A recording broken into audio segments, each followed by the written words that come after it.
오늘 사순절 셋째 주일 예배 오신 모든 성도님들 주님의 이름으로 환영합니다. 오늘 우리가 성소와 관련된 그런 찬양들을 불렀는데요. 주의 이름 안에서 성소로 우리가 나아갈 때 기쁨의 제사, 찬양의 제사 드리면서 감사의 제사 드리면서 나가겠다는 그런 찬양 내용이었고, 또 내 마음에 오셔서 내 마음을 우리 주님 거하시는 처소로 삼아달라고, 우리를 주가 기뻐하시는 성전 삼아달라는 그런 찬양 드렸습니다. 우리가 하나님께 나아가서 그분 안에 거하고, 또 하나님이 우리를 찾아오셔서 우리 안에 거하는 그런 하나님과 우리의 참 만남이 이루어지는 그런 예배가 되기를 바랍니다.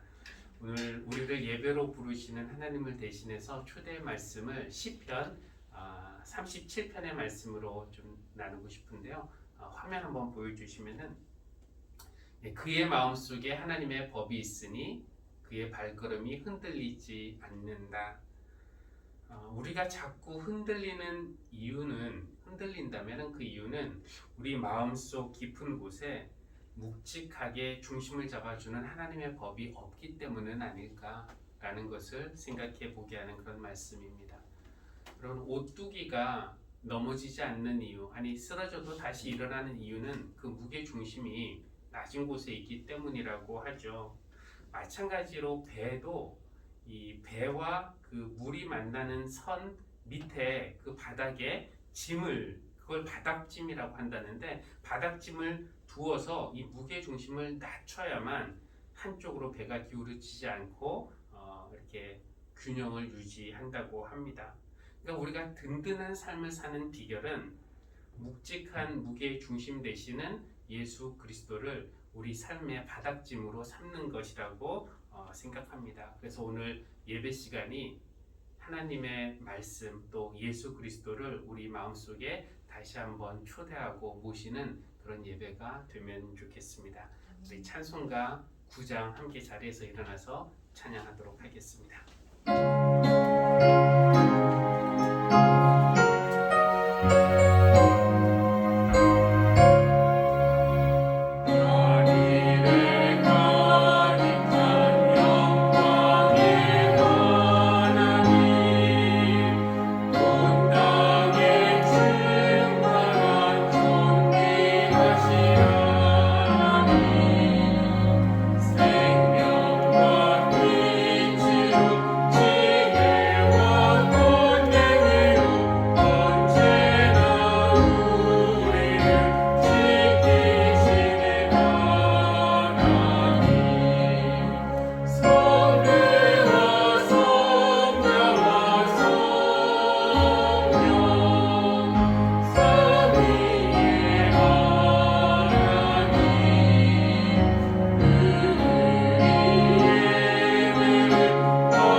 하늘은 하나님의 영광을 드러내고 창공은 그의 솜씨를 알려준다. 낮은 낮에게 말씀을 전해주고 밤은 밤에게 지식을 알려준다. 그 이야기, 그 말소리, 비록 아무 소리가 들리지 않아도 그 소리 온 누리에 울려 퍼지고 그 말씀 세상 끝까지 번져간다. 주님의 교훈은 완전하여서 사람에게 생기를 북돋워 주고 주님의 증거는 참되어서 어리석은 자를 깨우쳐준다. 주님의 교훈은 정직하여서 마음에 기쁨을 안겨주고 주님의 계명은 순수하여서 사람의 눈을 밝혀준다. 주님의 말씀은 티 없이 맑아서 영원토록 견고히 서 있으며 주님의 법규는 참되어서 한결같이 바르다. 주님의 교훈은 금보다 순금보다 더 탐스럽고 꿀보다 생꿀보다 더 달콤하다. 그러므로 주님의 종이 그 교훈으로 경고를 받고 그것을 지키면 푸짐한 상을 받을 것이다. 나의 반석이시오 구원자이신 주님, 내 입의 말과 내 마음의 생각이 언제나 주님의 마음에 들기를 바랍니다. 아멘.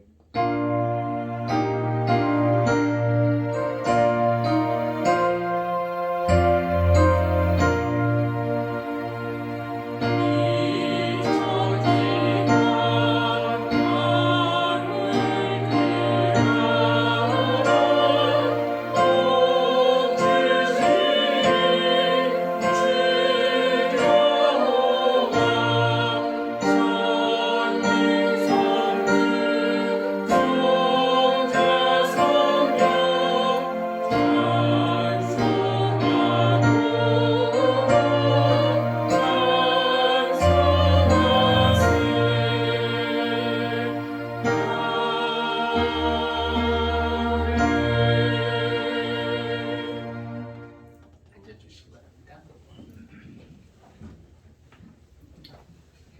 공동의 기도 드리도록 하겠습니다.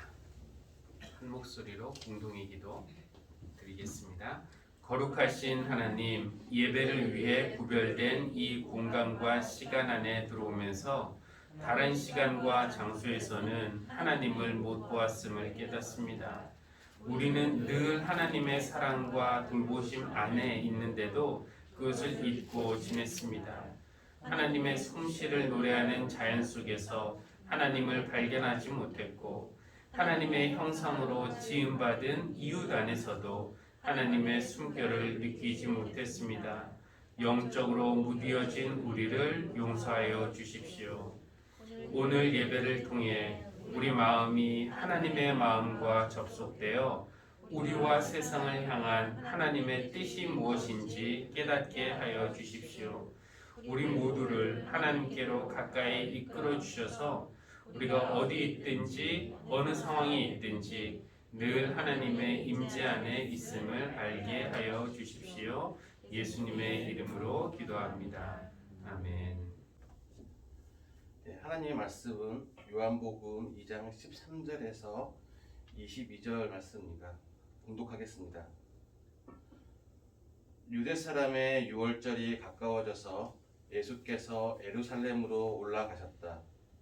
그는 성전들에서 소와 양과 비둘기를 파는 사람들과 돈 바꾸어 주는 사람들이 앉아 있는 것을 보시고 노끈으로 채찍을 만들어 양과 소와 함께 그들을 모두 성전에서 내쫓으시고 돈 바꾸어 주는 사람들의 돈을 쏟아 버리시고 상을 둘러 엎으셨다. 비둘기 파는 사람들에게는 이것을 걷어치워라. 내 아버지의 집을 장사하는 집으로 만들지 말아라 하고 말씀하셨다. 제자들은 주님의 집을 생각하는 열정이 나를 삼킬 것이다 하고 기록한 성경 말씀을 기억하였다. 유대 사람들이 예수께 물었다. 당신이 이런 일을 하다니 무슨 표정을 우리에게 보여주겠소? 예수께서 그들에게 말씀하셨다. 이 성전을 허물어라. 그러면 내가 사흘 만에 다시 세우겠다. 그러자 유대 사람들이 말하였다. 이 성전을 짓는 데에 46해나 걸렸는데 이것을 사흘 만에 세우겠다고요? 그러나 예수께서 성전이라고 하신 것은 자기 몸을 두고 하신 말씀이었다. 제자들은 예수께서 죽은 사람들 가운데서 살아나신 뒤에야 그가 말씀하신 것을 기억하고서 성경 말씀과 예수께서 하신 말씀을 믿게 되었다. 이는 우리에게 주신 하나님의 말씀입니다. 하나님 감사합니다. 기도하도록 하겠습니다. 때로는 말로 할 수 없어 울부짖는 소리도, 때로는 매끄럽게 연결되지 않는 마음속 문장들도, 때로는 깊은 한숨도 다 이해하시고 기도로 받아주시는 하나님, 우리가 미처 말로 다 표현하지 못하고 웅얼거릴 때에도 우리의 마음이 무엇인지, 우리의 필요가 무엇인지 아시는 하나님께 감사합니다. 우리 있는 모습 그대로 받아주시고 또 있는 모습 그대로 사랑해 주시고 다른 사람과 비교하는 대신 특별한 존재로 인정해 주시고 귀하다고 하시는 하나님을 찬양합니다. 하나님, 하나님의 사랑과 은혜 안에 들어올 때 하나님은 빛을 비추어 우리의 죄를 들추시기도 하지만 그 죄를 용서하시고 새롭게 하여 주시는데 그 과정이 두려워서 용기를 내지 못하는 우리를 긍휼히 여겨 주십시오. 하나님은 우리를 있는 그대로 받아주시고 사랑하시는데 우리는 내 취향과 기호가 아니라며 어떤 이들을 제외시켰고 관심을 주지 않았고 존중하지 않았습니다. 하나님은 우리를 누구와도 비교하지 않으시는데 우리는 등급을 매기고 사람의 가치를 평가하는 일에 익숙합니다.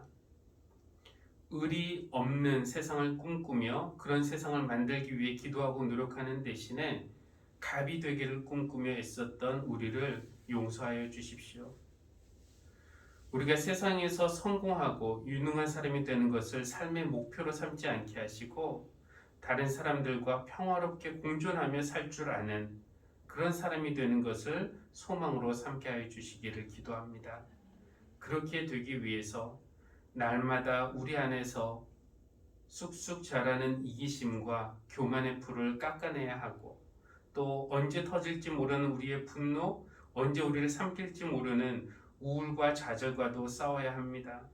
하나님, 우리의 힘만으로는 이런 영적 싸움에서 이길 수 없으니 우리 마음에 주님을 모시게 하시고 성령님의 능력으로 충만하게 하여 주십시오. 내 힘으로 싸울 때는 지지만 주님께 모든 걸 맡길 때는 반드시 승리할 줄 믿습니다. 하나님, 교우들을 위해 기도합니다. 무엇보다도 아픈 교우들을 찾아가시고 위로하시고 치유해 주셔서 건강을 회복하여 기쁨의 제사, 감사의 제사로 성소에 나올 수 있도록 인도해 주십시오. 이런저런 삶의 시련 속에서도 오뚜기처럼 일어나게 하시고 흔들려도 언제나 우리를 다시 일으키시는 주님의 손을 붙잡게 하여 주시기를 기도합니다. 그런 과정을 통해서 하나님을 더 알아가고 하나님을 더 사랑하게 하시고 더 닮아가게 하여 주십시오. 우리 교회를 위해서도 기도합니다. 영적으로 어두운 세상에서 교회가 교회다움을 잃어버려서 빛과 소금의 역할을 못하고 있는 것은 아닌지요. 하나님, 교회가 교회다워지기 위해서 기꺼이 주님을 우리 중심에 모시게 하시고 주님 말씀에 순종하게 하시고 또 희생과 섬김으로 이웃을 사랑하는 교회가 되도록 우리를 인도하여 주십시오. 오늘의 예배를 위해서 기도합니다. 몸만 왔다가 가는 예배 아니라 주님 계신 지성소까지 우리 마음이 가서 닿는 그런 예배, 하나님과의 참 만남이 이루어지는 예배가 될 수 있도록 우리 마음을 열어주시고 또 움직여주시고 주장하여 주시기를 기도합니다. 예수 그리스도의 이름으로 기도합니다. 아멘.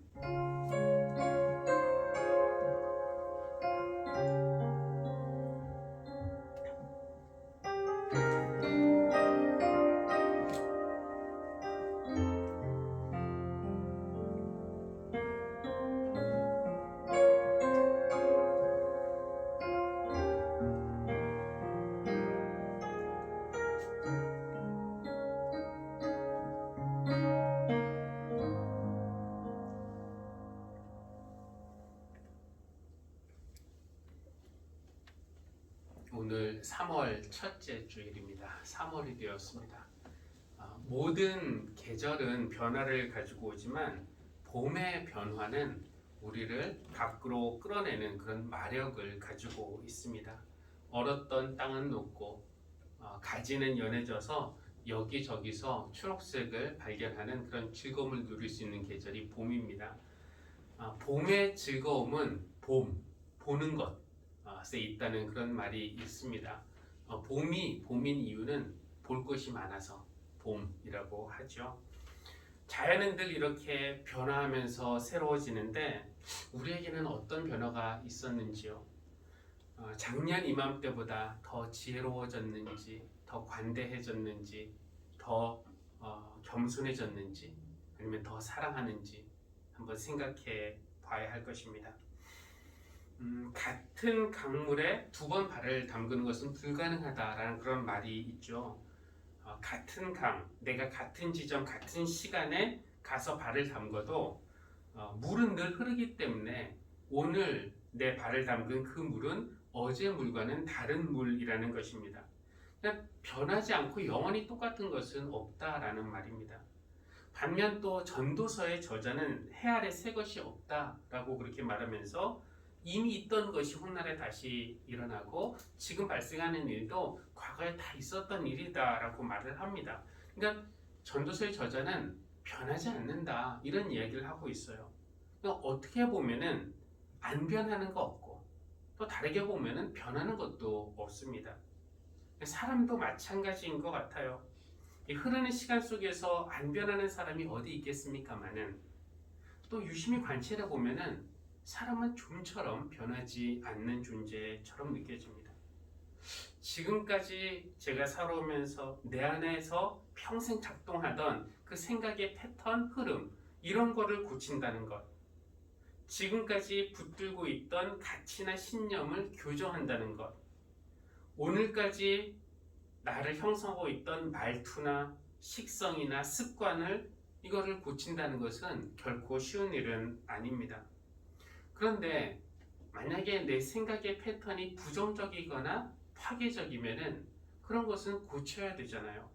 예를 들어서 다른 사람들이 나에 대해서 칭찬하고 좋은 말을 할 때 그것을 감사하게 받아들이고 또 이런 모습을 유지하기 위해서 더 노력했다 이런 생각을 하지 않고 저 사람이 나한테 저런 좋은 말을 그냥 할 리가 없지, 뭔가 나에게 원하는 것이 있어서 그럴 거야 의심을 한다거나 아니면 나에 대해서 약간의 나쁜 말이라도 들으면은 역시 세상에 나를 좋아하는 사람은 아무도 없어 이렇게 생각한다거나 이런 쪽으로 생각의 흐름이 우리가 패턴이 된다면은 그런 것은 그냥 놔둬야 되는 것이 아니라 고쳐야 되는 거 아닙니까?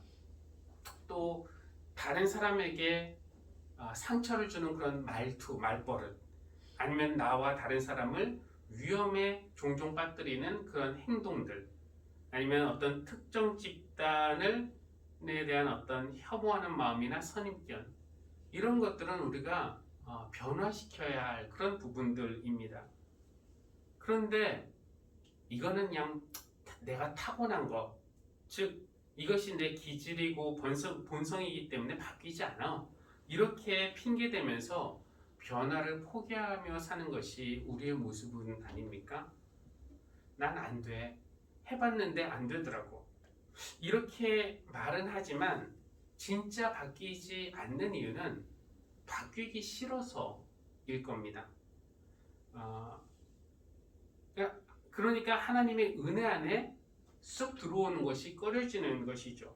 하나님의 은혜 밖에 머물러 있으면은 그 은혜가 우리를 바꿀 수가 없습니다. 그러나 우리가 변화되기를 소망하고 원한다는 게 이제 가장 큰 걸림돌인데 변화되기를 소망하고 그래서 끊어야 할 것을 끊고 버려야 할 것을 버리고 그런 다음에 우리의 몸과 마음과 생각을 주님의 은혜에 맡기면은 사람도 나 같은 사람도 변화될 수 있다라는 것이 우리의 소망입니다. 그런 소망이 없으면은 우리가 하나님을 믿는 이유가 없는 것이죠.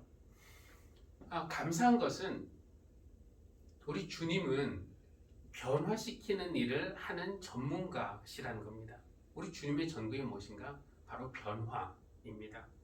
오늘 요한복음 2장 말씀 읽었는데 예수님이 하신 일이 무엇인지 상징적으로 보여주는 두 개의 사건이 요한복음 2장에 기록되어 있습니다. 오늘 우리가 읽은 것은 두 번째 사건, 즉 성전에서 일어난 그런 일을 읽었는데 그 일 바로 전에 일어난 사건은 예수님의 첫 번째 이적으로 잘 알려진 그런 사건인데요.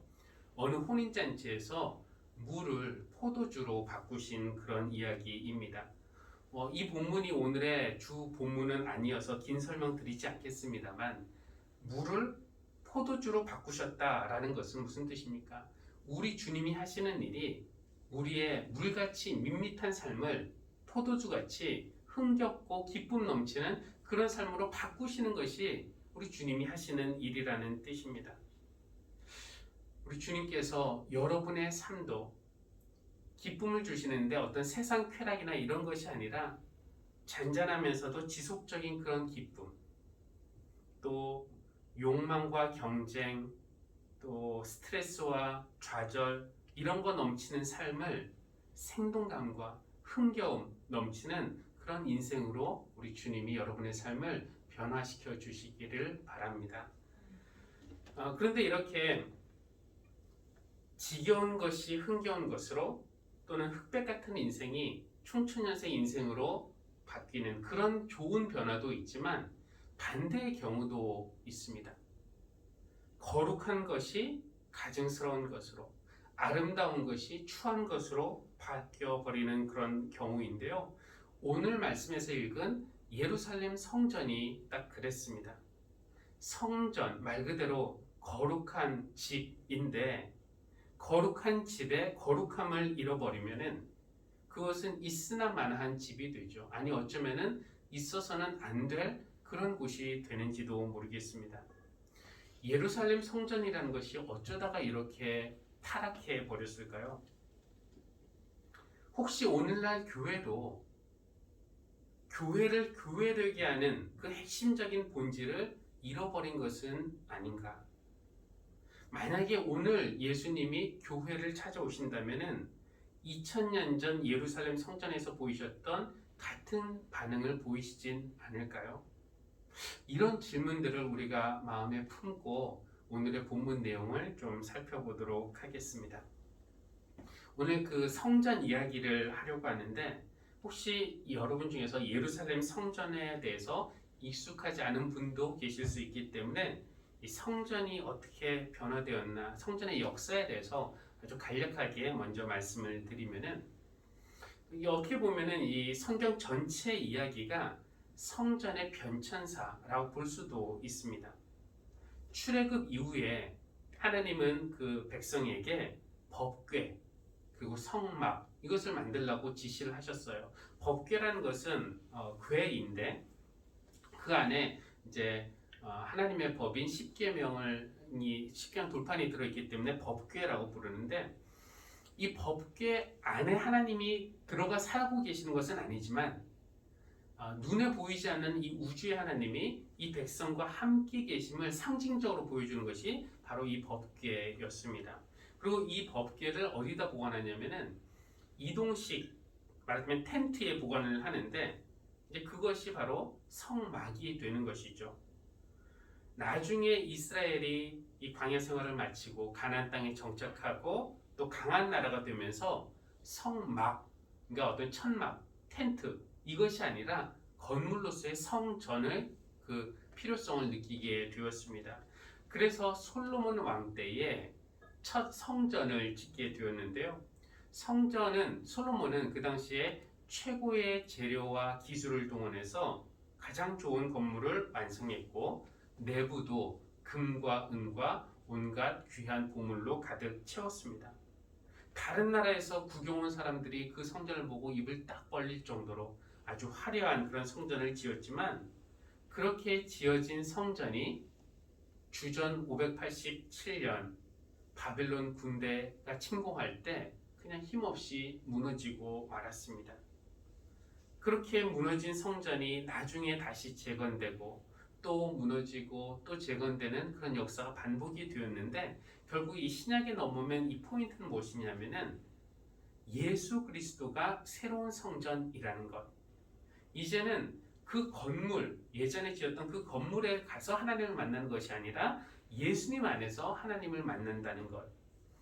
건물이 성전이 아니라 부활하신 예수님의 몸이 성전이고, 더 나아가서는 예수 그리스도와 한 몸이 된 그 믿는 사람들이 새로운 성전이 되었다는 것. 그리고 마지막 때에는 새로운 성전이 하늘에서부터 내려와서 하나님과 우리가 영원히 함께 살게 될 것이다. 이런 것이 이제 성경 전체에 흐르는 그런 성전의 관점에서 보는 성경의 흐름이라고 할 수가 있겠습니다. 예수님 시대 2000년 전에 예루살렘에 성전이 있었습니다. 그 성전은 이 솔로몬 때 지은 성전이 그대로 있었던 것이 아니라 무너지고 재건하는 것을 반복하면서 헤롯 대왕이 46회에 걸쳐서 대대적인 리모델링을 했던 그런 성전이었기 때문에 헤롯 성전이라고도 불렸는데, 그 성전도 무너졌어요. 결국에는 기원 후 70년 로마 군대에 의해서 그 성전이 무너졌습니다. 그런데 실제로 이 성전이 무너지기 전에 예수님 살아계실 때 한 40년 전쯤 되겠죠. 실제로 무너지기보다 한 40년 전에 예수님이 이 무너짐에 대해서 말씀하신 적이 있었어요. 그것이 바로 오늘 본문 말씀인데, 오늘 본문의 배경 장소는 예루살렘 성전이고 때는 6월절 때였습니다. 6월절은 유대인들에게는 가장 큰 절기, 하나님의 그들을 이집트에서 구원하신 그 사건을 기억하는 가장 큰 명절이었기 때문에 순례객은 전국 곳곳에서, 아니 세계 곳곳에서 예루살렘으로 찾아왔습니다. 그런데 성전에 오면은 제사를 드려야 하는데, 먼 길 오면서 제사용 짐승을 직접 데리고 오는 것이 쉽지가 않잖아요. 그래서 성전에서는 제사장의 허가를 받고 제사 목적으로 사용될 소, 양, 비둘기 이런 거 파는 사람들이 있었습니다.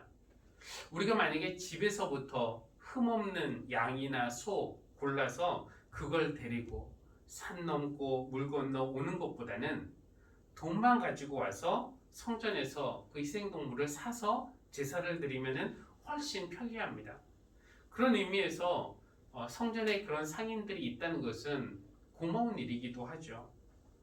물론 거기서 장사할 수 있는 독점권을 따기 위해서는 제사장들에게 뭔가를 바쳤어야 했을 것이고, 그러기 위해서는 희생 동물의 그 단가를 올려야 했겠죠. 결과적으로는 어떻게 됩니까? 경제적인 혜택은 제사장들이 다 누리게 되었고, 피해는 고스란히 가난한 순례자들의 몫이었습니다. 이 성전 제사장들의 관심이 예배, 제사 그 자체보다는 이런 성전 체제, 이거는 그들이 안 하면 안 되거든요. 백성들이 이런 성전 체제를 통해서 기득권을 누리는 것이었다라고 말하면은 지나친 말일까요? 또 성전을 찾는 이들은 성전세를 내야 했습니다. 이 헤롯 대왕이 대대적인 리모델링을 통해서 건축사의 길이 남을 만한 아름다운 성전 짓기는 했지만, 그 공사 비용은 누가 됩니까? 헤롯이 자기 주머니에서 되는 게 아니거든요. 그 부담은 또 고스란히 백성의 몫이었습니다. 근데 성전세는 평소에 사용하던 그 돈으로 낼 수가 없었어요. 당시 통용되던 동전에는 황제의 얼굴 또 글씨가 새겨져 있었기 때문에 순례객들은 성전에 와서 환전 상인들에게 돈을 바꾸어서 내야 했습니다. 그들도 순례객 입장에서는 편리를 제공하는 사람들이었지만, 그들 또한 거기서 장사하기 위해서는 제사장들에게 리베이트를 줘야 했기 때문에 환율을 올리지 않았겠습니까? 성전이라는 곳은 어떤 곳이어야 합니까? 세상에서 지치고 상처받고 또 죄지은 사람들이 하나님 앞에 나와서 고요한 중에 자기 자신을 돌아보고 또 자기의 죄를 아파하고 회개하고 은혜를 구하고 용서받고 새 힘을 얻어야 하는 그런 곳이 성전 아닙니까? 예수님이 만민이 기도해야 하는 집이라고 한 것은 아마 이런 의미일 겁니다.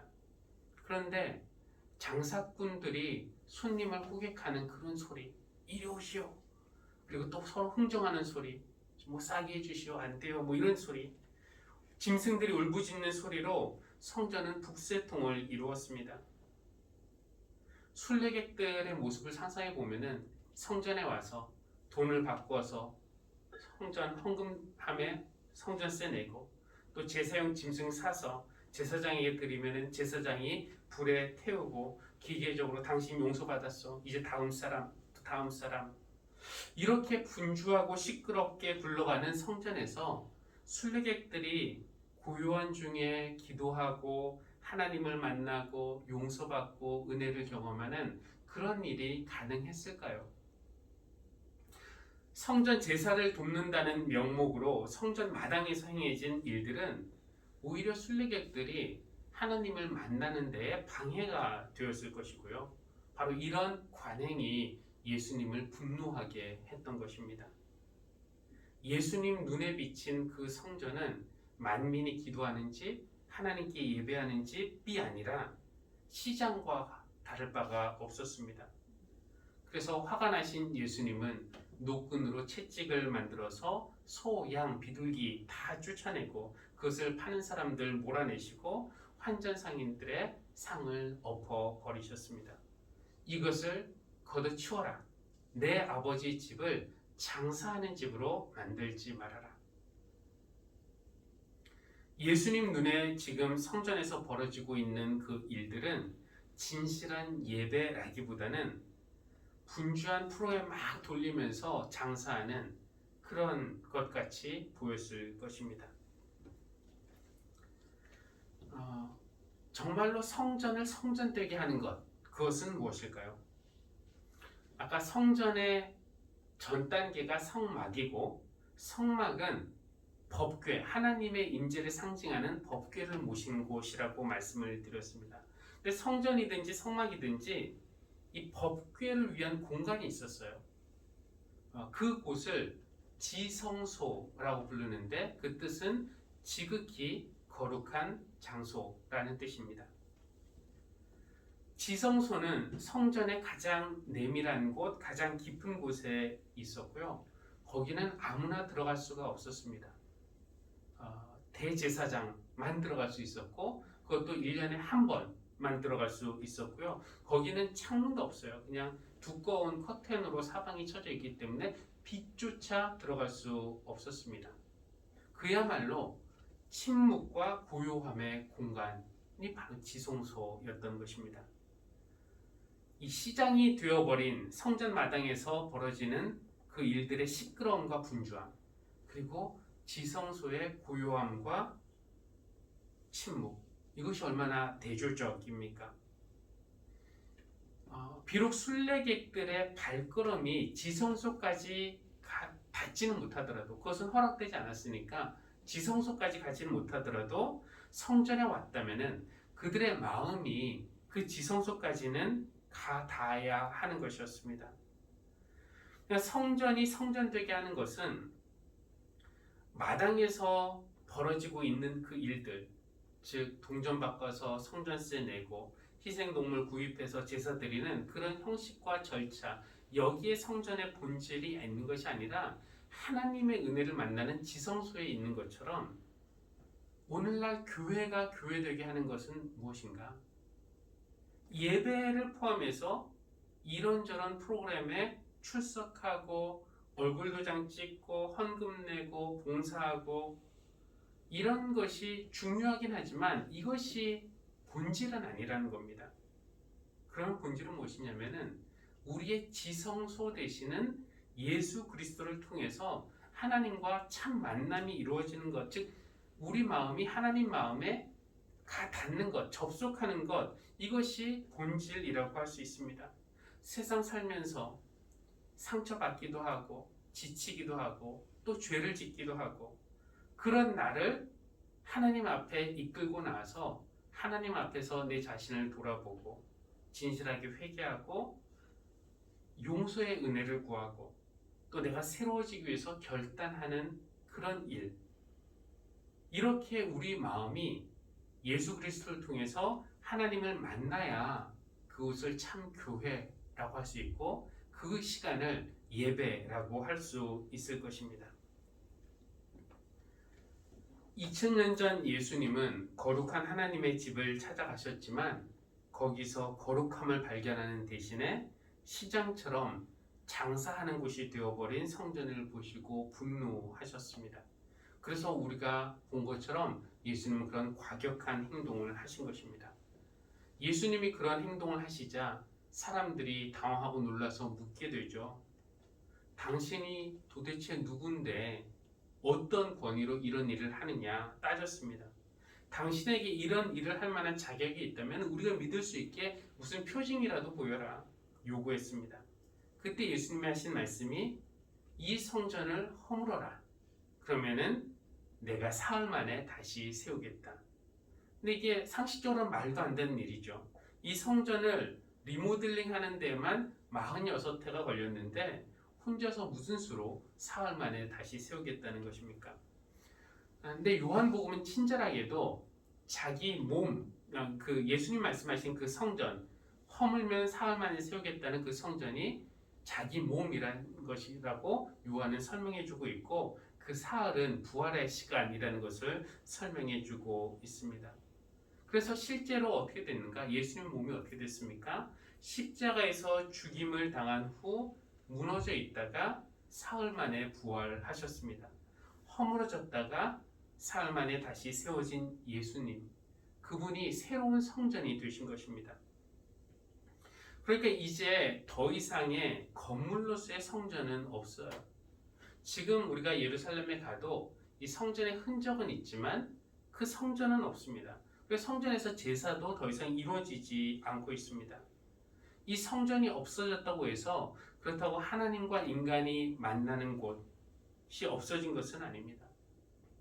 건물로서의 성전의 운명은 끝났지만 대신 부활하신 예수님이 새로운 성전이 되신 것이죠. 이제 우리가 어떤 건물에 가야만, 장소에 가야만 예수님을 만날 수 있는 것이 아니라 예수님 안에서 하나님께 나아가는 그 길이 열린 것입니다. 그런데 예수님의 부활하신 몸만이 성전은 아니라고 성경은 이야기하고 있어요. 그리스도의 부활과 성령의 역사로 탄생한 교회가 바로 예수 그리스도의 몸이라고 그렇게 말하고 있습니다. 그러니까 예수 그리스도의 몸이 성전이고 교회가 예수 그리스도의 몸이고 우리가 교회라면은 결국 무슨 말입니까? 우리가 성전이라는 뜻입니다. 예수님을 믿는 사람, 예수님을 모신 사람, 그 사람은 개별적으로도 성전이고 또 그런 사람들의 모임인 우리도 하나님의 거룩한 성전입니다. 그렇다면은 오늘 만약에 예수님이 우리를 찾아오신다면은 내 삶에서 또는 우리 교회에서 무엇을 발견하실까요? 예수님이 보시면 화내시고 쫓아내시고 엎어버릴 만한 그런 죄가 우리 삶에 있습니까? 교회에 출석하고 예배하고 말씀을 듣기는 하지만 마음은 지성소까지 하나님의 그 마음에까지 다다르지 못하는 그런 예배가 우리의 모습은 아닙니까? 혹 2000년 전 그 성전의 모습이나 오늘 내 모습이 그리 다르지 않다면은 변화의 전문가이신 우리 주님께서 우리를 변화시켜 주시기를 바랍니다. 주님께서 나의 예배를 변화시켜 주셔서 그냥 내가 형식과 의무로 습관으로 드리는 예배가 아니라 정말 이 예배 나올 때마다 내 마음이 지성소까지 이르는 그런 예배, 내 자신을 하나님 앞에 데려다 놓고 그 앞에서 진실하게 회개하고 또 결단하고 용서를 구하고 경험하는 그런 예배로 바꿔주시기를 바랍니다. 또 주님께서 우리 전체를 변화시켜 주셔서 우리 안에 있는 탐욕과 교만과 허영과 거짓 이런 모든 것들을 쫓아내시고 그냥 엎어주셔서 새롭게 변화시켜 주시기를 바랍니다. 그런 변화를 위해서 그런 변화를 위해서 여러분 가슴에 지성소를 마련하십시오. 그리고 예수 그리스도를 그 안에 늘 품고 사십시오. 예수 그리스도의 은혜에 그 안에 머물러 사십시오. 주님의 은혜에 내 몸과 내 마음과 내 생각을 맡기면은 주님은 우리를 반드시 변화시켜 주실 것입니다. 오늘 사순절 세 번째 주일인데요. 지금 사순절 순례 여정 중에 한 중간쯤 왔습니다.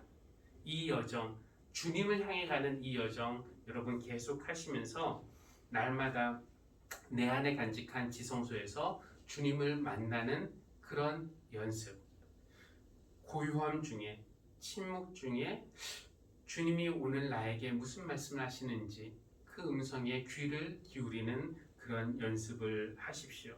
그럴 때 우리 모두가 주님께서 기쁘게 거하시는 그런 성전이 될 줄 믿습니다. 네, 찬송가 216장 함께 찬양하겠습니다. 성자의 귀한 몸.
하나님은 건물로서 존재했던 성전을 허무시고 부활하신 예수 그리스도의 몸, 그리고 그와 하나된 우리를 새로운 성전으로 삼으셨습니다.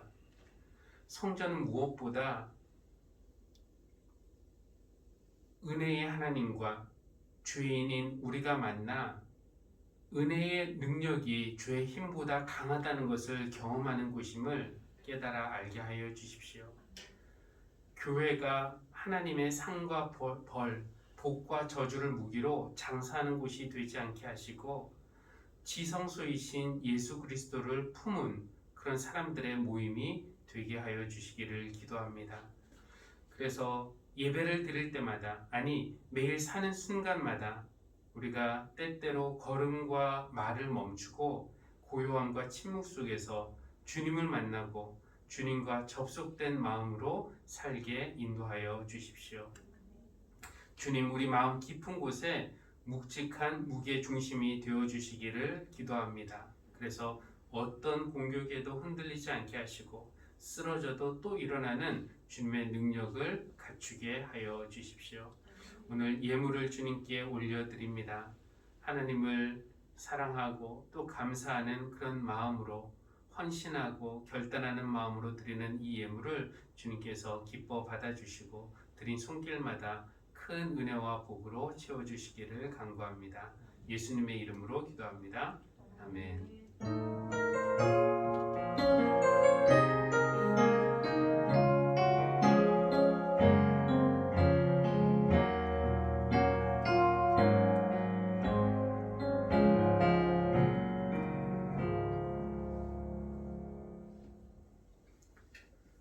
우리가 부활절을 준비하는 사순절 순례 여정 중에 있습니다. 여러분 마음의 지성소를 마련하시고 또 그곳에 주님을 모시고 늘 고요한 중에 주님을 만나는 그런 연습을 하면서 이 사순절을 보내시기를 바라겠습니다. 그리고 부활주일에는 우리가 세례식을 할 예정인데 지금 지승민 성도님과 딸 이유나 성도님 두 명이 세례를 받을 예정입니다. 여러분 관심 갖고 이분들의 믿음을 위해서 기도해 주시기를 바라겠습니다. 그리고 전도용 책자가 준비되어 있는데요. 만화로 된 책자인데 누구나 쉽게 읽을 수 있는 그런 내용입니다. 그래서 혹 여러분 주변에 이렇게 슬쩍 두시면은 이게 뭐지 하면서 보고 이런 거구나 라는 것을 알만한 그런 사람이 주변에 계시다면은 가져가셔서 한 18개 정도 남아있는 것 같은데요. 하나씩 이렇게 가져가셔서 사용하시면 좋겠습니다. 나머지 광고는 이제 주고 참조하시면 되겠고 예배위원도 참고해 주시기를 바라겠습니다. 우리 자리에서 일어나서 주기도문 찬양하고 축도로 이루어집니다.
이제는 마음의 지성소를 마련하여 그 지성소를 품은 성전으로 그리고 예수님과 주님의 말씀을 우리 삶의 묵직한 무게중심으로 삼고 살기를 원하는 모든 성도들 위해 우리 주 예수 그리스도의 한량없는 은혜와 창조주 하나님의 극진하신 사랑과 성령님의 위로와 감동과 교통하심이 지금부터 영원까지 늘 함께 하시기를 간절히 축원합니다. 아멘.